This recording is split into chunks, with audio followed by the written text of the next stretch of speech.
Hello and welcome to the Rank and Report football show from Washington, D.C. again to London, England.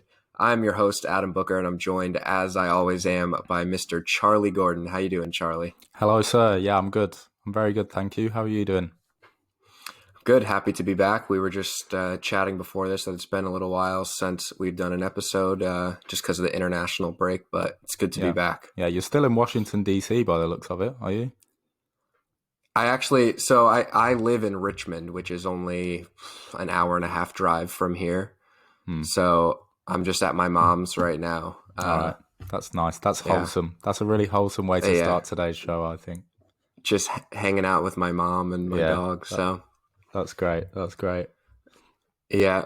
So why don't we get into a little Barcelona discussion? I feel like so far all of our little chats on specific clubs have been about clubs that we're really high on and clubs that may be at the top or second or third in their league. But Barca are off to a bit of a rough start, especially with their very high standards. So I guess I'll start us off just by asking you, what exactly do you think is the issue up to this point? Right now, they sit in eighth, and they're 9 points out of first. They do have 2 games in hand, which is a Yeah. big boost. But what do you think is the issue up to this point? Why are Well, that they, basically mid-table? that's a big consideration you've got to think about is the fact they've got 2 games in hand, and if they win both those games, they're right in the mix. So up to now, they've only played 7 games in the league. So I think it's pretty, in my opinion, it's premature to be saying that anything's gone totally wrong at the moment. Um, Especially considering Messi had a really slow start to the season, really slow, where you to the point where you're thinking, "Oh God, is this it? Is he finally kind of winding down?" But in recent weeks, his goal scoring form's picked up, and yeah, I think the main point here is 7 games into the season, couple of games in hand. I wouldn't be putting them down as a massive failure just yet. But I don't know. I feel like you've got a slightly different view.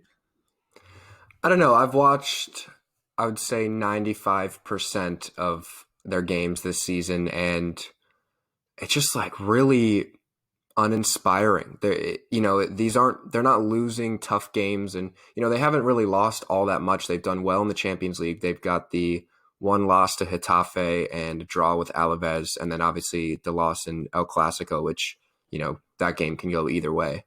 Um, but it's just really uninspiring. Um, it just kind of seems like this is kind of the issue we've seen with Barcelona the past few seasons is if Messi's not doing it, who is? Yeah, And that's my biggest issue, especially with Luis Suarez gone now. The lack of any focal point in attack is the biggest issue for me. And now we've got Ansu Fati out for what looks like could be 3 or more months. And that's a huge, huge blow. So, when you think about the Barcelona teams of the past, they've always had this beautiful attacking play and, the tiki-taka and scoring goals for fun. And it's just not there anymore. yeah, and it's difficult for Koeman because he doesn't play that style of football. He's more of a pragmatic guy than a pretty tiki-taka little passes kind of guy. Um, so in that sense, the fact that the football they're playing is unattractive or uninspiring, as you called it just then, that doesn't give him a lot of breathing room because that the fans won't be on side unless they're winning tons of matches. So yeah, that's definitely not playing to Koeman's advantage there. Yeah, absolutely. And another big issue I think is that they're just so hot and cold. They started the season off pretty bright. Actually, they had the big 4-0 win over Villarreal, who are a top four candidate. They won in Turin in the Champions League. They sit top of that group right now. But yeah, like I said, it's super uninspiring. And with Ansu Fati out now and no central striker, I think they've got a real attacking issue on their hands if Messi is not, at his absolute peak every single game. Because, you look at the players they've brought in the past to provide that attacking dynamism. You look at Dembele, who is erratic at best. He's got 5 appearances this season with 1 goal, but he doesn't really stay healthy anyways.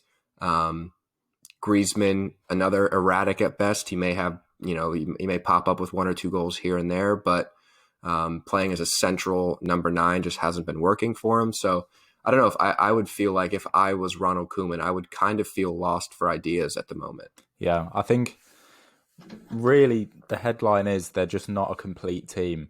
And I want to draw attention to the fact that you said they've got an attacking issue.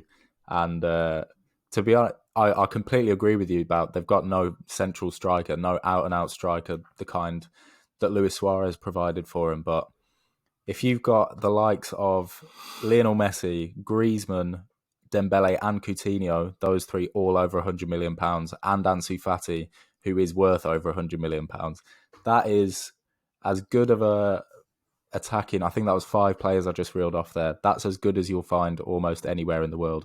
But the fact they've got no focal point up top just highlights the fact that Barca are not a complete team right now. Then they're a team with so many gaps that need to be plugged in the next transfer windows, and it's something as simple as a striker up top. It doesn't take a football genius to work that one out. You need someone who's an out and out striker. I think mainly it's been Messi or Griezmann that's been playing up there so far, but obviously Messi prefers to drop deeper and kind of cause problems in between the lines, and Griezmann is a little bit better up in a similar kind of position, really. So yeah, I think firstly, if you've got an attacking problem with those group of players, then it can't be that bad of a problem. But it seems like a simple solution. They need an out and out striker, and I would hope that they'll go and get one in the next window. Yeah. Well, if I've learned anything in my, nearly 15 years of following the sport, it's that money doesn't guarantee success. And yeah, they've got all these expensive players, but if they don't gel together, they just don't gel together. Like you said, Messi and Griezmann take up the same area on the field. Coutinho, kind of similar as well. He plays centrally in Koeman's system. They've been playing this 4-2-3-1 most of the season, and it's been either Griezmann or Messi up top, Coutinho in behind, and then 2 wingers. But other than Fati, who does bring a little bit of width, not much, it's just so narrow. And that makes it really, really easy to defend against this team. And if you can get in the passing lanes and, really stop any sort of shots from outside of the box from basically Messi or Coutinho, then they just don't have any other ideas. But moving on from attack, when you look back in defense, it's the same old problems in defense as well. PK is just old and slow. They've got Samuel Umtiti, who at the beginning of his career was really promising, but he cannot stay fit. He's out injured again right now. They wanted Eric Garcia from Manchester City in the summer, couldn't get that deal over the line. So it's not like if you're having issues in defense, you can hang your hat on being or in attack, you can hang your hat on being defensively sturdy and being able to nick goals, because they're also pretty open as far as and any good team that wants to drive at them, they can. You look at Real Madrid, they absolutely cut through this Barcelona team in that Clásico. So it's kind of issues all over the pitch at the moment. Yeah, I think yeah, definitely. When you look at their back line, it's not a shade on what it used to be. I think Barca they do like to go and buy big stars up front so that it can kind of create the illusion that they're still in that kind of era where they were dominated in the past 10 or 15 years. But in defence, Gerard Piqué is the only one there who was there whilst all that success was happening. And you look at the rest of their back four, they've got, I think Araujo is one of them. You've got Longley, who's decent. You've got Jordi Alba, who isn't performing to a level that he once was. And then you've got Sergio Roberto, who, in my eyes, shouldn't be a starting right back for a club like Barca. And then you've got the midfielders that are meant to be screening that back four. Busquets can't run. He never really could run, but now that he's an older guy, he really can't run. So Koeman's not really trusting him in those defensive positions anymore.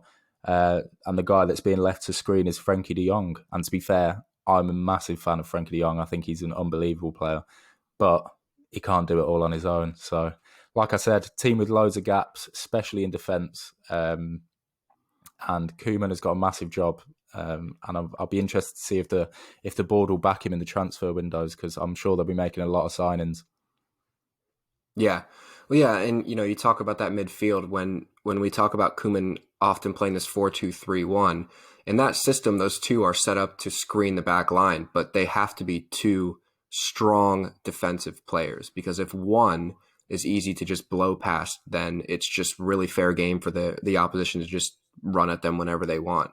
So you look at Frankie de Jong when he played at Ajax, he was often playing in a midfield three, and he had a lot more freedom to run with the ball, possess the ball, kind of set the tempo. But if you are now relying on him to be the only screen in midfield of that back four, like you said, I'm also a huge fan of Frankie. I think he's one of the best young players in the world, but that's just too much of a job for him at the moment. So there's a lot of gaps in there. So what do you think about going forward? Is this season salvageable? Obviously, we mentioned the um, two games they have in hand. Do you see anything from this team that would give you any sort of hope for finding some form, finding some consistency to put together a sustained title push? Yeah, I think the season is absolutely salvageable. Like you say, 2 games in hand, and then literally in about 4 or 5 weeks' time, we could be sat here thinking that Barcelona could be going on a title charge all of a sudden. I think Koeman's a great manager. A few years ago, he led Southampton to sixth in the Premier League, which is pretty much unheard of. Like, he really impressed during his time managing in the Premier League. But I think I would draw some parallels with Barca's season this season to Frank Lampard's first season with Chelsea. And that by that I mean I don't think too many people are expecting Koeman to absolutely tear Europe apart with Barcelona. This he's got some breathing room this year, I think, because essentially their squad depth is really bad. It's really bad. It's like I said, every show that we do when I'm researching a team, I'll look at their starting lineups and I'll look at who's been left on the bench because that's obviously an indication of how good their squad depth is. They've got no one on the bench. They've just got their starting 11 is good when all their stars are fit. But let me just look. Who have I noted down as notable bench players? We've got Trincao, who is young, fresh face. He's not established himself um, on the European stage yet. We've got Ricky Puig. I think that's what you call him. I don't know. I've never said his name out loud. He's young and really impressive, according to a lot of people. But again, just a young guy. And then you've got Dest, who's another really young guy. So they're relying on a lot of youngsters, and they're really young as well. So in that sense, I think Koeman's got some breathing room to let them develop and not really hit the ground running just yet. Yeah, and I think with I think I've actually heard it pronounced Ricky Puig. I think is the Catalan Puig. way that it's. Surely that's Yeah, not how Spaniards say it. No I'm way. I'm pretty positive that's it. Yeah. Wow. Okay. If Now we've not, all you can learned blame something. Sid Lowe, who is, I believe, the Guardian's lead writer for Oh, Spanish okay. football. So No, I'm going I'll to probably trust his believe him then. opinion. I'll probably believe him. See, that's the Um, report. That's the report element of this show right there. Ricky yeah. Puig. um, but yeah, Ricky Puig is a player that basically most Barcelona fans see as the future, and he is the next, La Masia graduate that's going to come out and absolutely take the team by storm. And then Ronald Koeman comes in and basically says, "You're not a part of my plans here." And I would compare it to basically if Pep had come in and said, "Oh, Phil Foden, Stockport Iniesta, nah, Mm. God, I'd be have him heartbroken. off."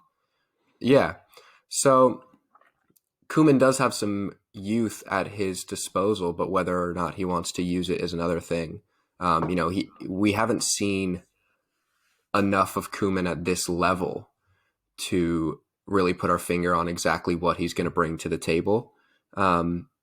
So he may be kind of a Mourinho-esque manager who's just not willing to give the youth any chances, and that's probably an issue for most Barcelona fans because they pride themselves on La Masia graduates getting Yeah. into that first team. But On the but on sorry, to the sorry, Adam. go ahead. Before you move on, just while we're on the topic of youth, um, there's a guy called Pedri who I'm sure you're aware of, who's been making waves in the Barcelona team in recent weeks, and I was pretty shocked to find out he's just 18 years old.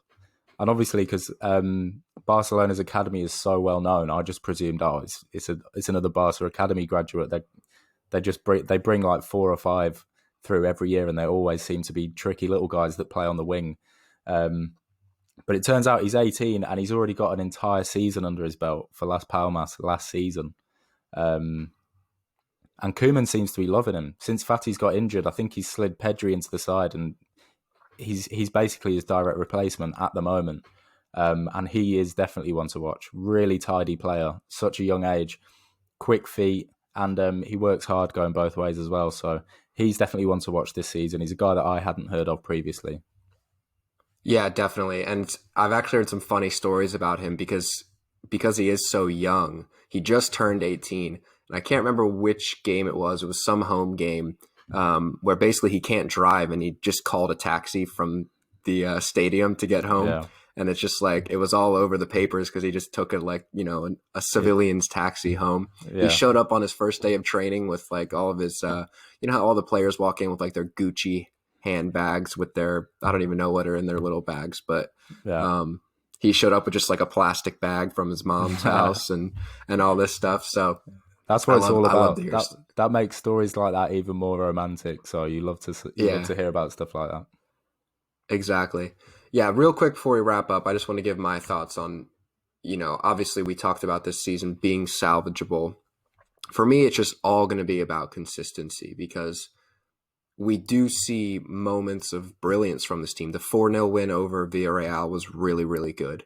The 5-2 against Betis recently was really good, and Messi actually started that game from the bench. He only played one half of that game. Mm, Um, so I think with Koeman, and obviously we got injury issues to think about, but I think with Koeman, it's going to basically be to find the formula. And if they find the formula, we've talked about the talent is there. So I think, it's a pretty basic statement for me and to say, find the formula and put the right guys in the right place. And with this talent, then they could easily dominate this league again. mm. But I don't know if I have full faith in Koeman finding that formula, but only time will tell. Yeah. All right, I think that's about it. Unless you've got anything else to say on Barcelona.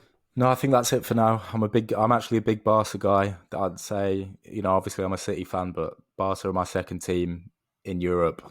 So I'll definitely be rooting for him, looking out for him this season. And I actually had the opportunity. I don't know why I'm just randomly flexing now, but I had the opportunity to go and see him a few years ago. So I've seen Messi in the flesh score a free kick. So Ah, that'll stay in there. So yeah, I'm a big Barca guy. I'm rooting for them this season. well, I'm hoping that if City do end up signing Messi in the next season or two, like there are very strong rumors about that happening. That I tend to get over to the Etihad for at least, I don't know, 3 or 4 games a season and a couple away games a season. So hopefully I'll get to see him play Mm. in the flesh soon, maybe in sky blue. But all right, before we wrap up, like I always say, I just want to encourage people to hit the subscription button down below and turn the notification bell on to get notified whenever we release a new video. If you're somebody that likes the audio version of our show, you can search us on Apple Podcasts or Spotify Podcasts. Just search Rank and Report Football Show, and we will come up as the first result. All right, Charlie, any last words for the people? No, mate, we're all done. We're all done. I'll see you on the next one. All right, see you. Bye.